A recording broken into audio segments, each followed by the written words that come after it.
মানবাধিকার কমিশনের সুপারিশ কানে তোলেনি রাজ্য সরকার, তাই অম্বিকেশ মহাপাত্র রাস্তাতেই কলকাতা হাইকোর্টে মামলা করলেন শিলাদিত্য চৌধুরী। মঙ্গলবার দুপুর 1:30 নাগাদ আইনজীবীর সঙ্গে কলকাতা হাইকোর্টে আসেন শিলাদিত্য চৌধুরী, নথিভুক্ত করেন মামলা। পরে তিনি জানান, ক্ষতিপূরণের টাকা চেয়েই আদালতের দ্বারস্থ তিনি। আমি যে মানবাধিকার কমিশনার যে বলেছিল রাজ্য সরকার 2 লক্ষ টাকা ক্ষতিপূরণ দেওয়ার জন্য, আমি এর জন্য মামলা করেছি, অন্য কিছু নয়, যাতে আমি টাকাটা পেয়েছি। আপনি চান যে আপনি টাকাটা আপনাকে? হ্যাঁ, আমি টাকাটা পেলে আমি খুব উপকৃত হব, আমি গরিব ছেলে তো।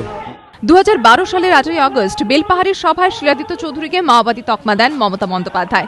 ঘটনার দিন কিন্তু শিলাদিত্যকে গ্রেফতার করেনি পুলিশ, দুদিন পর বাড়ি থেকে গ্রেফতার করা হয়। রাজ্য বিজেপির আবেদনের ভিত্তিতে তদন্ত শুরু করে মানবাধিকার কমিশন। গ্রেফতারের যৌক্তিকতা নিয়ে প্রশ্ন তুলে চলতি বছরের 15ই জুলাই কমিশন জানায়, মুখ্যমন্ত্রীর মন্তব্যের জেরে শিলাদিত্য চৌধুরী সামাজিক ও মানসিকভাবে ক্ষতিগ্রস্ত হয়েছেন। শিলাদিত্যকে 2 লক্ষ টাকা ক্ষতিপূরণের সুপারিশ করছে কমিশন। 8 সপ্তাহের মধ্যে মেটাতে হবে ক্ষতিপূরণের টাকা।